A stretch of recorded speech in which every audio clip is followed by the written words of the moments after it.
Welcome to Two Women in Crypto, a weekly podcast birthed on a whim by two women who are excited about the cryptocurrency landscape and have a shared passion about empowering others to step into the digital, tokenized world of the future. We offer tips, tricks, and our own individual insights as to how to begin to navigate this shift. We are not financial advisors nor experts. We are just here to encourage you to look at the possibilities. So welcome to the future. You're right on time. Good morning, Miss Andrea. Good morning, Kelly. Good morning, everybody. Welcome back to, what are we on? Episode 18? 18, and 18 is a magical number for many, many reasons. So I love it. A very powerful podcast. There's a lot of information here. Which makes a lot of sense because, you know, after today's podcast, I really feel like we're entering into like a magical time, you know, for cryptocurrency and adoption of blockchain. It's going to be a great episode today. Yeah, lots of information that you were able to discover for us this week. So super grateful. Can't wait to lean in. Before we do that, we just want to do some of our housekeeping, at the very front here. And that is we have our introduction to blockchain and cryptocurrencies. It's on the 19th. And we have, it's an online session, but we have only 4 more spots left available. So if you're interested in it, I would go ahead and pop on pretty quickly here to reserve a spot. And we're really excited about that and being in front of you all. So I think with that, we can just lean in. Where do you want to begin? I know there's some pretty cool things. Yeah, so let's just jump in. Let's talk about the Ripple SEC lawsuit. We'll start there. There's definitely a lot of news, and we'll try to get it all in this podcast. So here's what's going on with Ripple. Judge Torres, who is she's the main judge that's on the SEC Ripple lawsuit case. She is ordering unsealing of documents on February 17th, which is Wednesday. So in less than a week, the judge is ordering unsealed documents. And what this is going to show, according to Stuart Alderati, who is the general counsel of Ripple, he said that back in 2012, Ripple sought outside counsel because, you know, they were about to launch a new digital coin, which is XRP, and they wanted legal advice on how to go ahead and do this. Now, once these documents are unsealed, Stuart Alderati is saying that the legal analysis will show that XRP is not an investment contract or a security. So the importance of this is that on February 17th, which is next Wednesday, if this actually happens, right, because we never know for sure, but if this happens and XRP is declared not a security, what will happen to the price of XRP? Have a nice little pump. Yes. So it's just a nice little pump. So we will be monitoring this. You know, we'll keep everybody posted, but this is really good news because, again, the lawsuit is coming to an end. And, you know, it's kind of like my belief that once this lawsuit is over, like, that's it. Then we're going to have some sort of regulatory clarity around XRP. And this is good because it's going to show clarity for a lot of different projects, not just XRP, but, you know, since this is specific to Ripple, we should see a huge bump in price. You know, we're talking a couple bucks, right? Because when I look back at the charts in 2017, XRP always pumps very hard and very quickly. And, you know, this is it. Like, we're just waiting for this news. I am so super excited. I mean, I'm sure you are too, Kelly. You're smiling. So this is what we've been waiting for over a year. I think there's a lot of energy coming into the markets in general, but this would be so nice to get this, you know, some energy moving and just pave the way, just clear all those blocks out of the way. And right now XRP is trading at 81 cents. So it's still a great Still a great entry point. And again, none of this is financial advice. We're just here for your entertainment purposes only. That's right. And I hope you are entertained, because we sure are. But it's so interesting too. Like, you think about Ripple and you're like, okay, so they're a United States-based company. They're headquartered out of San Francisco, but they have offices in Dubai, Japan, England, Singapore. So to get this clear framework for the United States, because they have clear framework in every other country except for the United States. So, once we get this regulatory clarity, I believe that it's game on, for Ripple and XRP, because we know that Ripple is partnered with Bank of America. They're partnered with like, PNC, like really big organizations. And, total speculation here. We're going to put like our thinking caps on.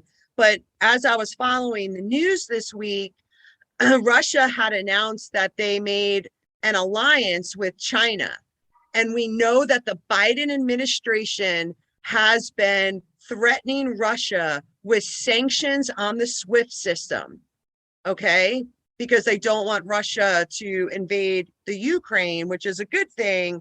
But to use sanctions against a country like Russia, and to see Russia partner, with China on this, who can replace the SWIFT system? XRP. Yeah. So, it's kind of like, I see everything as like, is it a coincidence that the SEC's lawsuit against Ripple is possibly starting to wrap up now while these new systems are getting ready to go live? We know that the SWIFT system, through our research, is going to the ISO 20022 standard. And we know that XRP, XLM, Algorand, a couple of other coins have this. Okay. So again, it's like, we are definitely speculating, but it's like all roads lead to Ripple and XRP. Here we go. Here we go. Clarity. It's so cool. It's just, it's so cool. And it's so interesting, right? Because this whole thing is about whether countries are arguing with each other. I'm concerned about all the citizens of the world, right? So if we put a sanction on a country, it's the people that get hurt. So now with all these different peer-to-peer transactions, and it'll kind of like level out that playing field for everybody. So I do see this as a good thing, even if it does hurt, the dollar. And, inflation numbers came out. They were expecting 7.2%. Now it's 7.5%, but gas went up 40%. So like over the past year, gas has gone up 40%. So we're going to keep an eye on these numbers, because right now you need a lot more dollars to purchase your goods and services. So, it's a devaluation of the United States dollar. Yeah. Absolutely. Another really interesting thing is, like, I know we kind of mentioned with Link 2. So Link 2, posts the Ripple shares, right? So you have to be an accredited investor to invest right now in Ripple before they go public, which is that's their intention. As soon as the lawsuit's over, Ripple wants to go public. Okay. So Ripple was valued at $15 billion, folks. Okay, so when Link 2 posted the shares for accredited investors to buy, they sold $1.2 million worth of shares under 1 hour. Who knows something? Who knows, right? Who knows? We can check the layer of the onion on that a little bit, but yes. Interesting. Yeah, it's so interesting. And then I was listening to the hearing. I don't know if anybody had a chance to listen to the president's working group this week, but the House Financial Services Committee held a cryptocurrency hearing this past Tuesday. And there was a lot of talk about the bit license, right? And again, like the government is looking to try to get control and centralize all of cryptocurrency. But it was so interesting to listen to these people like Representative like Brian Steele, he's from Wisconsin, and he was great. He was like, we shouldn't overregulate, cryptocurrency. And the Honorable Nellie Liang, who's pretty high up in the treasury, was talking about, some of the regulation. And she was just like, well, we do have companies that have a bit license, which I know we've talked about a couple of podcasts, I think, what was it, like maybe 3 or 4 podcasts ago, we talked about the bit license, and I pulled it up. It's right on the SEC's website. And what the Honorable Nellie Liang was saying was like, well, there are companies that have a bit license, so they wouldn't be a traditional bank, right? So they're not going to be able to offer loans and things like that. But it's like, when I looked up, who has the bit license, it's like Paxos, Circle, Gemini Trust, BitPay, Bitstamp, Coinbase, Fidelity Digital Assets. There's about 25 of them, including Ripple. Absolutely. I remember when you sent that to me, it was like, she's like, scroll down and see. Yeah. So it's kind of like, okay, so is Ripple, not that it'll be a traditional bank, but let's speculate. Can Ripple become a bank just like Paxos, just like Circle, just like Coinbase? We don't know, but they might have some sort of like banking features, right? Because the bank of the future is on our phone. Right. Everything. Not at a brick and mortar like structure anymore. Not at all. Not at all. I actually stood in line for the first time in a bank this last weekend. And it was the first time in over 3 years that I had stepped foot in a bank. It was, we're not, everything is on our phone. Right. And so now when we come out, we talked about last week about, some adoption features. So we're going to have like Apple Pay, Google Pay, PayPal, Venmo, they're all going to get into it. And so are companies like Cardano and Stellar and Ripple. They're all have their payment systems that we'll be able to download on our phone. And then we could scan the QRC code when we go shopping. It's coming. So it's really exciting. The other exciting thing that I found out, and I know I sent you the article on this. So Ripple and Quant are meeting with the Digital Pound Foundation on February 24th.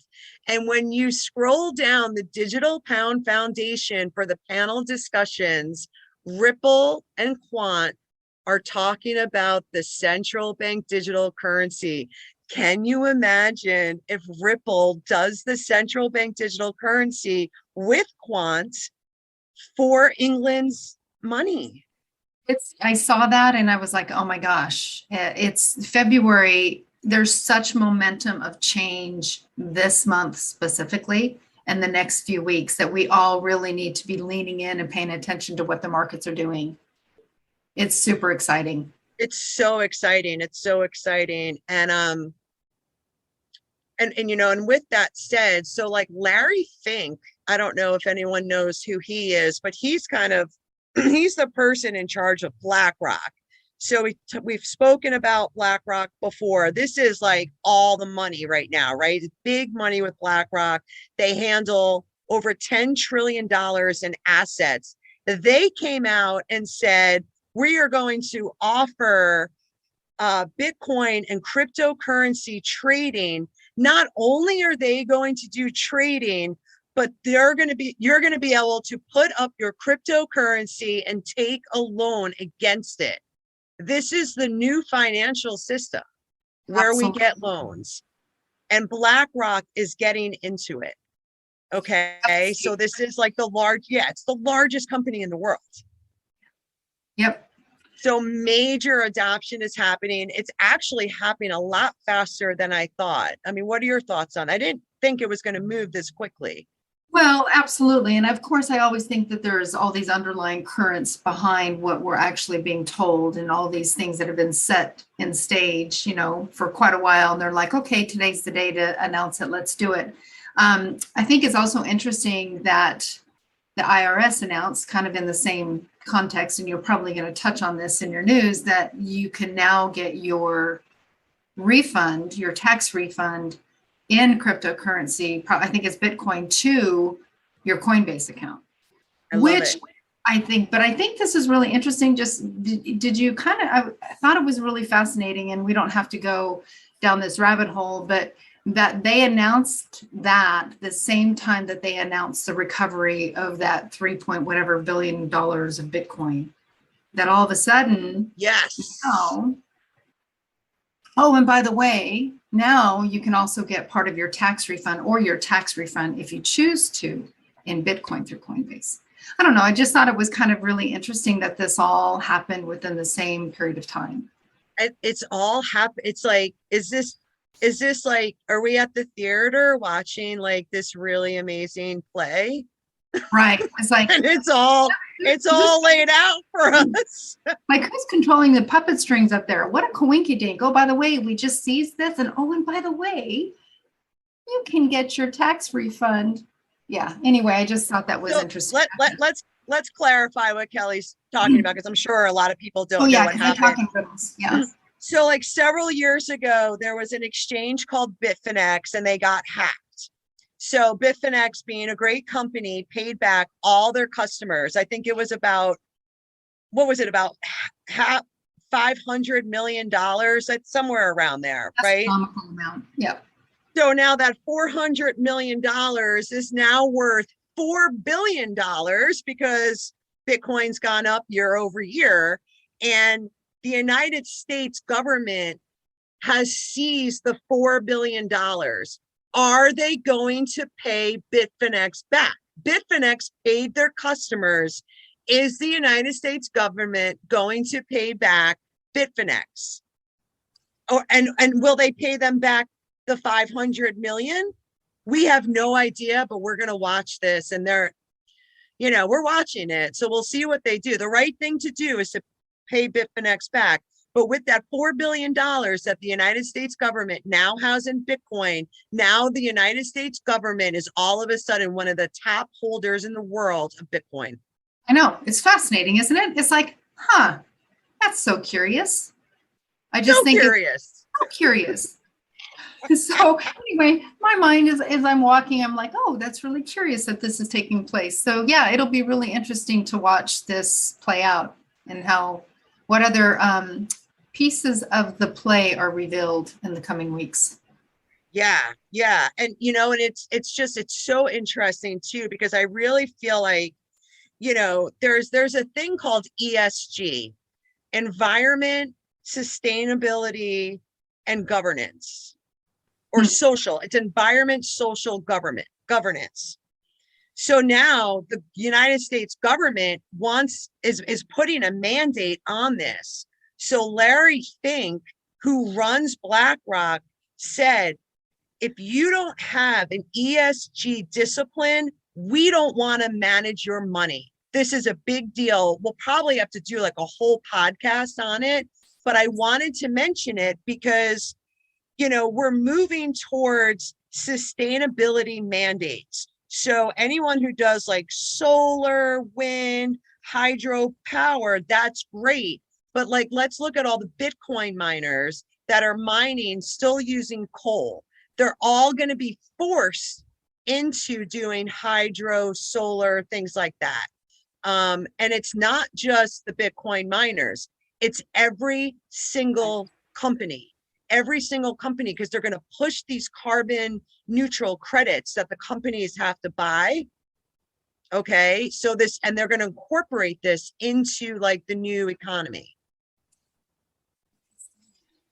I love that though. I mean, that's the way it should be. Well, definitely. I think there's pros and cons to it, right? Because when I look at like, well, if you're going to push the entire automotive industry into electric cars, I don't live anywhere near an electric car charger. So like, do we have the infrastructure for this? And let's look at how successful our government has been getting the supply chain back on track. it hasn't really been that good, right? I mean, I went to the store last week and I was concerned, there's the shelves are getting less and less, at least here. Like, I don't know where it is everywhere else, but I'd be mindful of this because let's just say in 3 years, so like everybody has to have an electric car, or you have to pay an additional tax to keep your gas guzzling machine, right? That's very true. Yeah. So, this is something that we want to, definitely watch for, because we're talking every single company that's in existence, right, with this new mandate. It's so I think interesting. the adoptions is going to have to take a while, especially on that front in regards to the automobile. I mean, if you think about the wide spanses and the actual distance that electric cars can go, Right. If you don't have those charging stations, it's not a good scenario. So it's going to have to take some time for full adoption. So anyway, it'll be interesting to see. Yeah, and I'm definitely going to keep an eye on it, because this is like probably some of the biggest news that we're going to be talking about, because I didn't know that they were like pushing this mandate right away. But when BlackRock comes out and says, we don't want to manage your money unless you have this environmental mandate, this is a big deal. This is a very, very big deal. Yeah. And with that being said, I'm going to be kind of all over the place today, but I want to go back to the president's working group meeting, because I forgot to mention. So not only did they talk about the bit license, but there was another representative. His name was William Timmons from South Carolina. And there was another guy, Jake Auchincloss. And like, they were talking about how stable coins, like, how can stable coins kind of be a national threat to our national security, when really stable coins are just used as a medium exchange on cryptocurrency platforms right now, right? So if you buy Bitcoin and you want to, transfer it into Ethereum, you can use a stable coin right now to do that on these exchanges. And what the Honorable Nellie Lang said, well, it's going to be more than just a medium of exchange. We're actually looking at stable coins to be a part of cross-border payments and incorporate that into the new global economy. That would be amazing. Amazing. Yeah. And like, so when we look at this and we look at what is going to be adopted this year, it's cross-border payment platforms. And they all have that environment, sustainable governance mandate already, because they're already carbon neutral. So in your stable coins are USDT, USDC, BUSD. There's a number of stable coins. There's a lot of different stable coins. There's a lot of them. It's going to be interesting to see which ones win. And again, there was no mention of the one stable coin that they already gave regulatory clarity for, that we talked about last week, the USDF. But, it's definitely going to be interesting to see how this whole thing plays out. But again, cross-border payments are getting adopted this year in 2022. Undoubtedly. Undoubtedly. So let's just start going down some fun news. Like, let's talk a little bit about adoption, right? Well, we got BlackRock, which is huge. I found it very interesting that I came across an article from Wells Fargo, which is one of the largest banks in the USA. And when Wells Fargo, when people were trying to buy crypto, like even a year ago through Wells Fargo, they wouldn't do it. They wouldn't allow people to purchase cryptocurrency through the bank. So they were blocking you access to your money. And Kelly's raising her hand. So this happened to you. A cease and desist letter sent to me, quit trying to buy cryptocurrency. Seriously. Yeah. I mean, it's amazing. So again, all these banks were calling cryptocurrency a scam, and they were blocking people from buying crypto. And now a year later, Wells Fargo comes out with an article In the headline, it says hyper adoption similar to internet in the 1990s. Yeah, here we go. And just think, you're right on time, folks. I know that some of you may just now be tuning in, but this is still, we say you're right on time, but the time is now. And obviously the time is now. It is happening at lightning speed. Absolutely. And if you're still unsure, if you're on the fence, like, make the investment. It's $45. Jump into our class. Like, I think we have, like Kelly said, we have 4 slots left. Like, let's go through some of this and, and get educated, because, the time is now. And once these things are adopted, even with XRP, like, let's just say everything goes our way next week. Judge Torres releases, unseals the documents. The legal counsel back in 2012 said to Ripple, it's not a security. Once that is clear, when XRP goes to $3, $4, $5, $9, you could still get it for 82 cents. You're not really going to want to buy this at $5, $10, $20 when you have the opportunity to buy low, sell high, or don't sell, right? Because we're going to see if Ripple actually is going to be a part of this bigger SWIFT system, the central bank digital currency system, with the cross-border payments globally. Yeah, no, I mean, really, it's like, if you think of Ripple, like we said, it's 81 cents right now across the board. You think of the very beginning when Apple was first launched, or when the .com. I mean, this is the time. Yeah, this is the time. Buy the This dips. is, yep, buy the dips. And like, and again, when we saw the market go down a lot, like a week or two ago, and we see the recovery, it's fun to watch it, because it definitely gives you a sense of ease, knowing that sure, it's bumpy and it is volatile. It goes up, it goes down, but it always comes back. And BlackRock is talking about adopting it. I think there was 3 hearings about cryptocurrency in the government just this week. Regulatory clarity is coming. And once we have that, the green light is on for all of the organizations in America to start using cryptocurrency. Absolutely. The best time to buy is when people are, the news is showing you fear. That's the best time to enter into a market, and for sure. So yeah. And it's so interesting too to see, like, I do watch sometimes, like, some of the newscasters, and like some of them are 100% like, this is it. Like, you're still, and they tell you the truth. You're still early. Now's the time to get in. And there's other newscasters that are kind of rolling their eyes, still thinking that this is like some sort of scam. But, when BlackRock says, hey, we're creating a cryptocurrency trading platform where you can borrow against your crypto and take a loan out against your money, this is real. This is real. And especially when Wells Fargo uses hyper adoption. And it's not just Wells Fargo.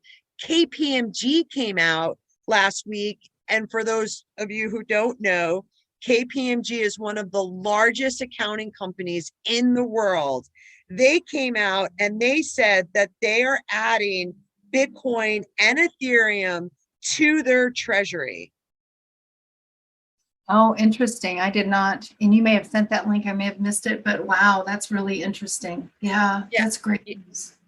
Right. So when we look at Bitcoin and we look at Ethereum and we look at some of these other core projects, is the price going to go up, or is the price going to go down? Are more people accumulating cryptocurrency, or is it less? Because there's a lot of Bitcoin that's not even on the exchanges right now. And I wouldn't be surprised. And again, I know it's going to be volatile, right? Because we still have, Jerome Powell from the Federal Reserve Bank. He's still planning on raising interest rates in the middle of March, and that could make the market drop, right? Because as interest rates go up, assets go down. So as the stock market, housing, cryptocurrency goes down. But if you're in a position where you've kept some cash on the side And it doesn't matter if it's $1,000 or $5,000 or $20. You just keep dollar cost averaging the dips. We get mass adoption. And here we go. We're part of the global transfer of wealth. That's the goal. That's the goal, just to be in it, just to be a part of it. Yes, and that's really exciting. I mean, like Andrea said, just $20 is really electrifying to think that you're going to be part of this whole process. I wanted to also just tap onto what you said about Bitcoin not being in the market right now. There's a lot of people that may not understand kind of how that, what does that mean when Bitcoin, how can Bitcoin not be in the market? Basically, there's ways that you can store your cryptocurrency. And so what Andrea means by it not being on the market is it's in cold storage. So it's not hot, it's not tradable. When it's moved into a trading platform or active from a cold storage wallet, it then shows up in the market as being active.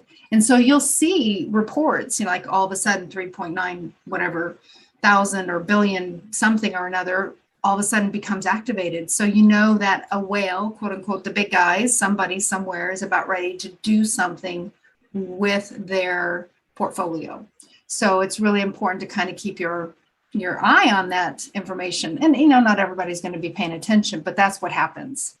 Yeah, and if you're interested in paying attention, you could go to Etherscan, and that's where everyone's like whale alert, like big institution, no one knows who they are, right? Because it's anonymous, but they know that somebody who holds a lot of Bitcoin or whatever cryptocurrency it is has now put these coins on the exchange.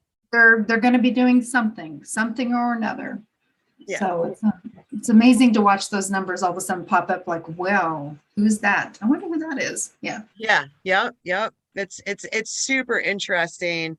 And, I was thinking a lot about what we were talking about last week with use cases. And I'm not sure if people are following the Canadian convoy and the protests.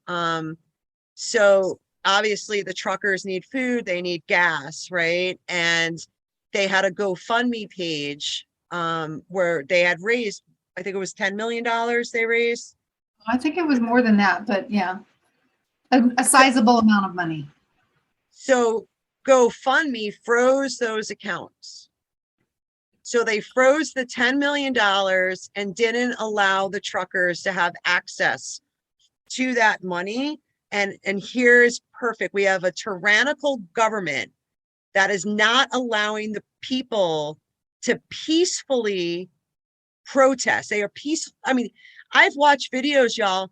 These truckers are actually, they are feeding the homeless people in Canada. It's such a beautiful sight to see. And, it doesn't really matter. If you're for or against the mandates, we have the right to peacefully protest, because we are sovereign beings, right? So the fact that they froze these funds and then the community came up, went to tallycoin.io, created similar to a GoFundMe page. They raised over $8 million in Bitcoin, peer-to-peer transactions with no government intermediaries. It stops censorship. It is so important to have this in our system moving forward, because the governments are trying to centralize everything to gain control over everything. If they had it their way, we would just use one currency, really. So again, this is a great use case. And we're moving forward with this, but it's really good to see. And, I've listened to so many different things, and it's like, you cannot print more Bitcoin. There's 21 million Bitcoin. When the government wants to go to war with all these different countries, they just turn on the printing press. You can't do that with Bitcoin. It's going to be so exciting to watch, again, as an observer, and see how this whole thing unfolds.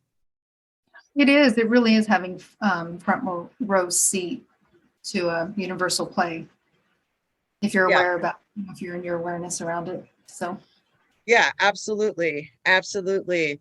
But with that said, Kelly, did you get a chance to look at all the adoption that Shiba Inu is going through? It's so exciting. It's so exciting to see this coin transform into something so freaking cool.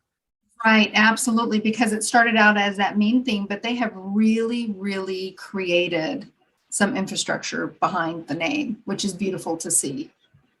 Yeah, And did yeah. you see real quick on that? I'm throwing you a little bit of a hook, but Microsoft tweeted this morning that there was 2 dogs in their meetings recently. That's all it was a very cryptic tweet. There's 2 dogs in our meeting today, or whatever that they're doing. So speculation is, who are those dogs? Well, we can guess, but anyway, we'll see what happens.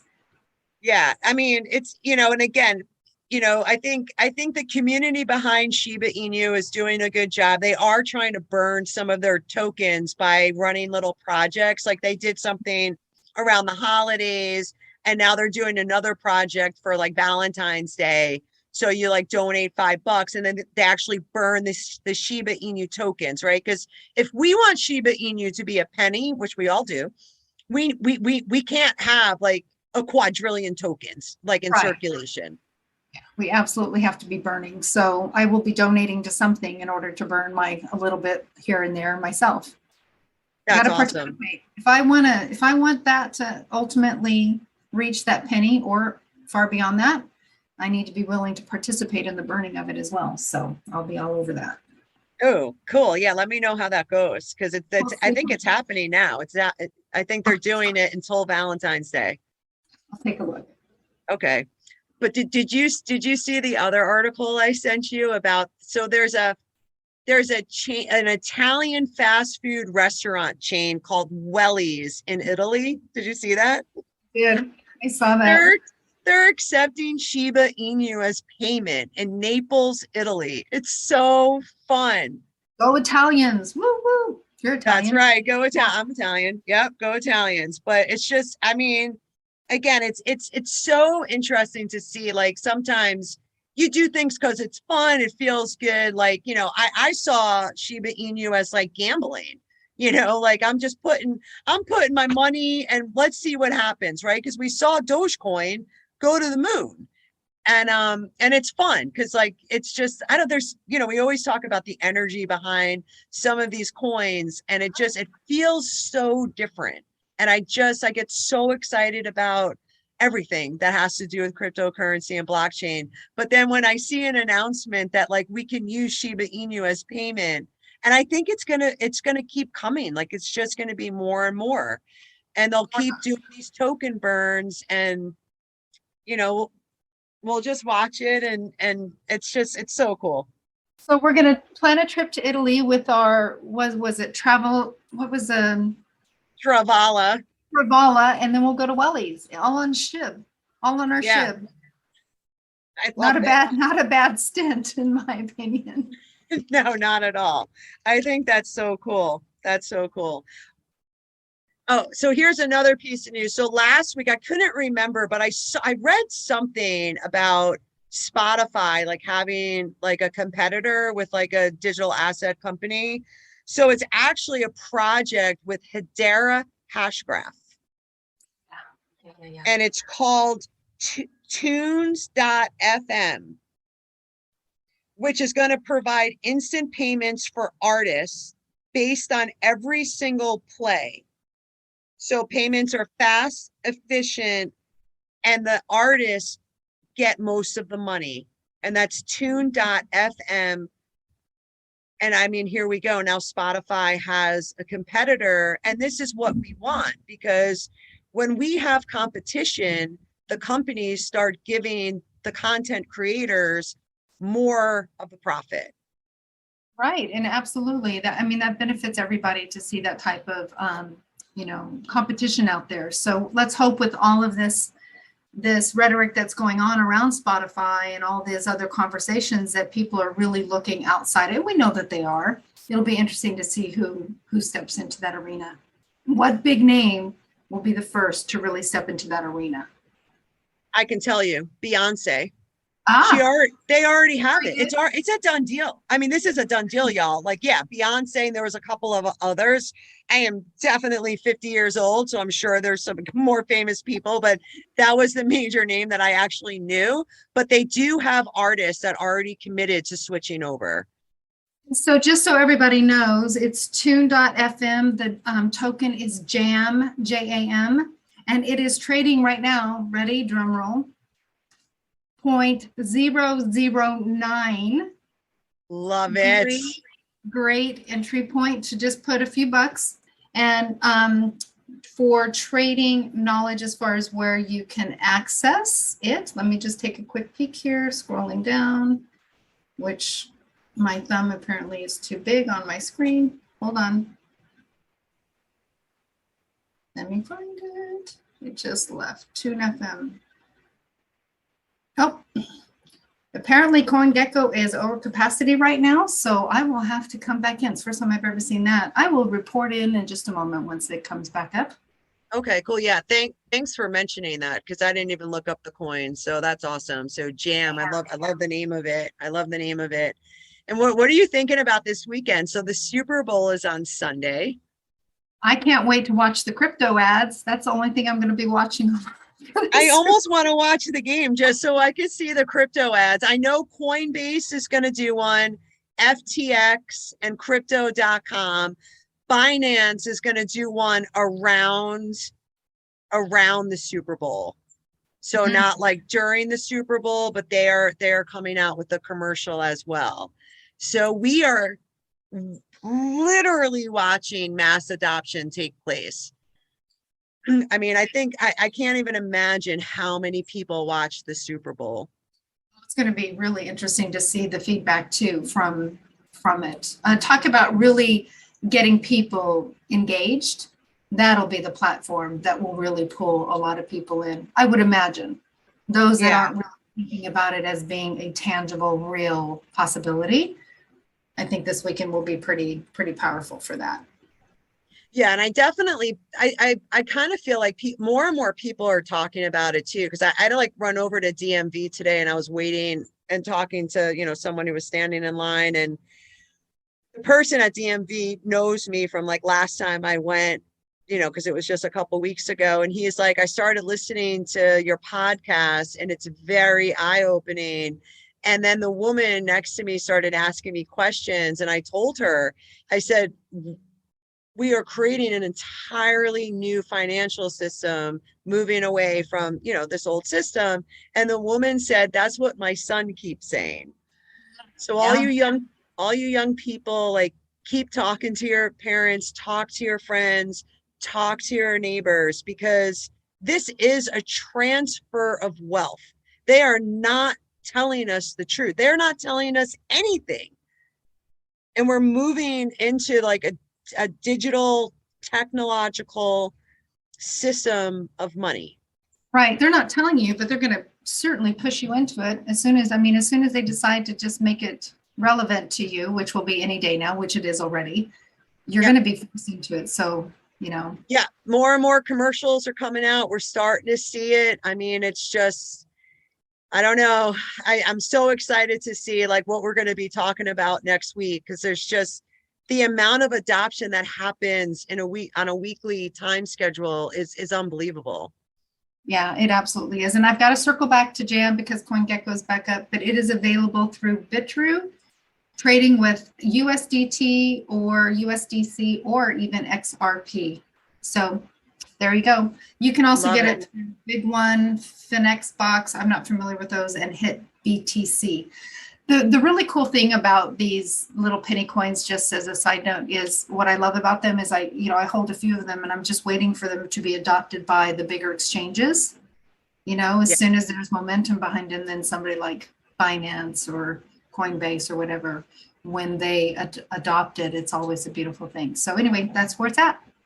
Yeah, no, that's so true, because like Shiba Inu, they just added it to Kraken, which is a really big exchange as well. So it's we're more and more adoption. Everybody just keep like holding on to your coins, dollar cost average. Reach out to us if you have any questions, because like it's like game on, you know? Perfect. That's a perfect way to, as we come closer here to our end with the Super Bowl, game on for sure. Yeah, game on, game on. And you know what, we're kind of running out of time, but we're definitely going to be talking about, the future of finance, like to take loans out is going to be to put collateral up. So let's make a note and we'll make sure we get a little bit more in detail next week, because like if you want to go buy a car or, take out a personal loan, you could just borrow it against your crypto. And what that means is you're never selling your crypto. So you don't have to worry about taxes. And speaking of taxes, real quick, I did hear from the IRS and I think it's a done deal. So when you stake your coins, so you stake your coins, you're not taxed on the coins that you're accumulating until you sell them. I think I remember that. Yeah. Yeah. That's huge. Huge. That's huge.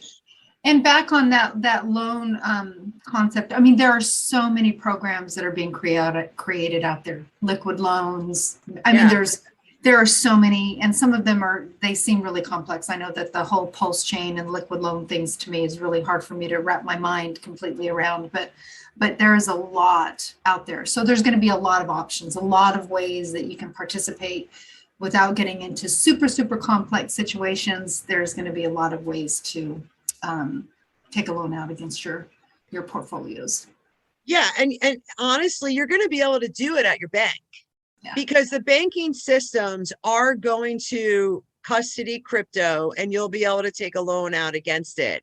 I mean, I think, and the more knowledgeable and the more educated we get, we want to do that in a decentralized way. So like Meld is definitely picking up steam. That's like the loan platform for Cardano. And I mean, Cardano, there's so many good things going on with that project. But again, you can stake your coins, take a loan out on Meld and pay the loan back with the money that you're getting from staking your coin. So it's like a free loan. I love the concept of this.